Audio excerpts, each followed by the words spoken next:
So, with Tennocon just around the corner, I think it's time to talk about that special little boy from Mars, Baro Ki'Teer, because he's gonna be there on the Tennocon relay, and he's gonna have his entire inventory with him. Now, while you can of course buy whatever you want, I think it's a smart idea to prioritize primed mods if you don't have them yet. Also, an important note here, you can only access this relay if you have the digital Tennocon ticket. The reason I say that is because I don't want a bunch of you farming up a bunch of ducats, only to realize that you can't actually go to the relay because you didn't buy the ticket. But anyway, today I want to go over the primed mods that I feel are the most important. So at number 1 we have Primed Continuity, which at maximum rank drains 14 mod capacity and it provides 55% bonus ability duration for Warframes. This is a mod you're going to use on most of your Warframes actually, whether it is to just bump up the duration of stuff so it lasts longer, or to counteract negative durations from things like Fleeting Expertise to get extra efficiency, or Transient Fortitude to get more strength. Next up, we have the secondary crit duo of Primed Pistol Gambit and Primed Target Cracker. Now out of these two, Primed Target Cracker, which provides up to 110% extra critical damage for pistols, is the more important one, as Primed Pistol Gambit, which provides up to 187% extra crit chance, can be substituted with Creeping Bullseye,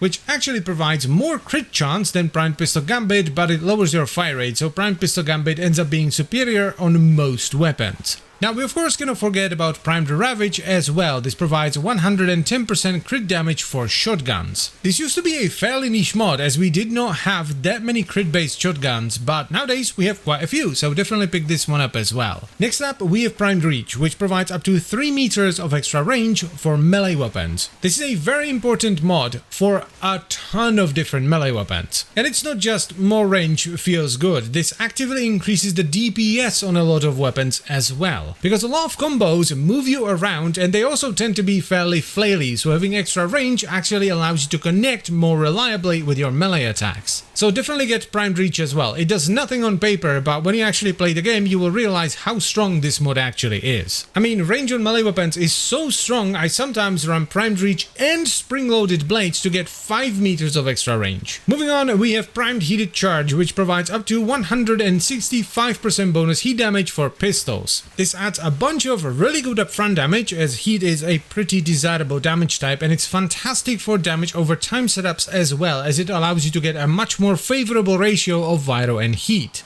Now I also want to give a shout out to Primed Charge Shell, even though I wouldn't necessarily prioritize it, which gives up to 165% bonus electricity damage on shotguns. Now while this can definitely be used in upfront damage setups where you combine it with other elements to create either radiation or corrosive, it's particularly strong in Viro electricity setups. Which is also why I wouldn't prioritize it, because most shotguns are not great with that setup. And yes, that's right, I'm not actually recommending Primed Fever Strike because I honestly don't think it's that good nowadays. I actually see people use it a lot on their melee weapons, they combine it into Viro, but that is a really bad idea. Because you're gonna get a terrible either Viro slash or Viro heat ratio, and you're gonna be proccing far too much Viro and not enough damage over time. Next up we have Primed Fulmination and Primed Firestorm, which increase the blast radius of pistols and rifles respectively. Both of these are fairly niche as they're only for explosive weapons, and they just generally make the weapons more fun because they give you a bigger boom. But they also make it more likely that your explosions will overlap, giving you more damage, especially in the case of weapons that have secondary explosions like the Kuva Brahma or the Kuva Tsar. So if you like explosive weapons, you might want to pick these up as well. Now the next pick might seem a little bit strange as it is a utility mod, but I would also highly recommend Primed Animal Instinct, which gives your companion 55 meters of loot radar and 33 meters of enemy radar. This makes clearing missions much nicer and faster, as you can see the enemies on your minimap, and it also makes farming a lot nicer and easier because you can see resource and loot containers as well as caches on your minimap.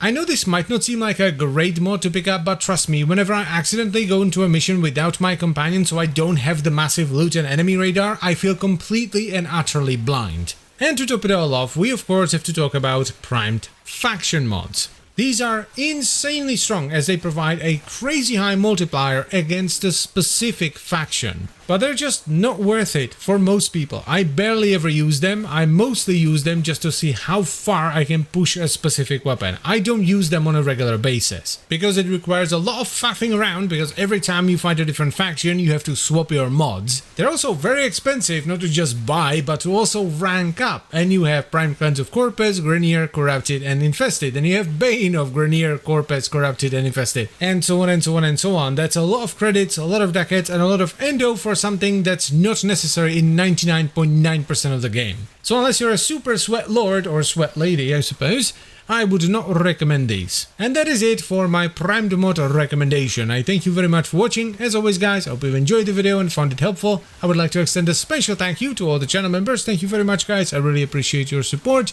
And if you would like to become a channel member as well, by the way, you can check out the memberships and stuff down below. And I'll see you next time. Bye bye.